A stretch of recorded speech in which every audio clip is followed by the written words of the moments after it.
on the ground in this neighborhood was killed as this plane crashed into homes there. Flight tracking data appears to show the plane losing altitude a minute and a half before the crash. We have CNN's Tom Foreman here to analyze what's coming in. Tom? Yeah, when you look at the ground scene here, this is the closest picture we have so far. Remarkable to think numerous houses hit, nobody on the ground killed, if that information is correct.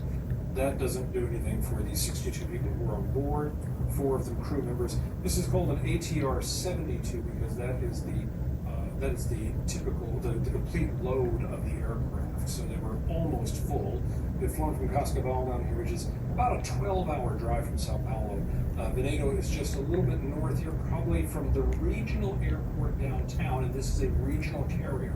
If that's where they were going, this is at least an hour and a half drive. This is the big question, though. What happened?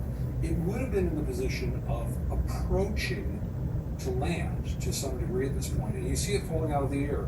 In everything I'm reading about this and what we're hearing from our aviation experts, one of the things you have to ask here is what was going on before this happened. And I want you to notice, this is a painful thing to look at a time like this, but it's a real thing. There doesn't appear to be any forward thrust of this aircraft at all. You just see it falling out of the sky that way, and it's circling around. It's also kind of falling very much like a leaf, as if there's nothing happening except the falling motion.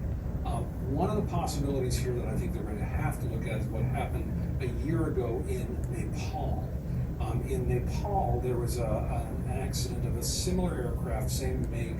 This is a French-Italian aircraft that came along in the 1980s.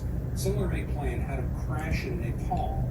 And what they determined afterward is that the control for the flaps, which you must use to land, is right next to the control that would feather the blades on a turboprop like this. When we say feather the blades, you can see the blades, sometimes they're angled very much toward you, but at some configurations of flight, they want them very flat like this. That's what they want to do. But you don't want that at this moment because that gives you very little forward thrust.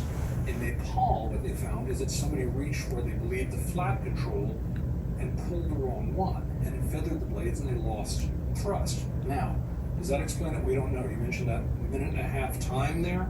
In that time, what flight control is showing is that this plane lost, it was about 17,000 feet. The landing area here is about a half mile, so 2,500 feet, something like that. It lost altitude for about 10 seconds, pretty rapidly.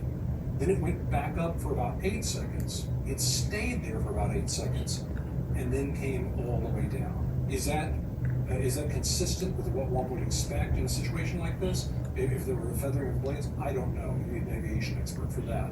But certainly it's one thing they have to look at here because this plane was seemingly doing fine up until the moment it was not. All right, Tom Foreman, thank you for taking us through that. We do appreciate it. So sad. Jessica?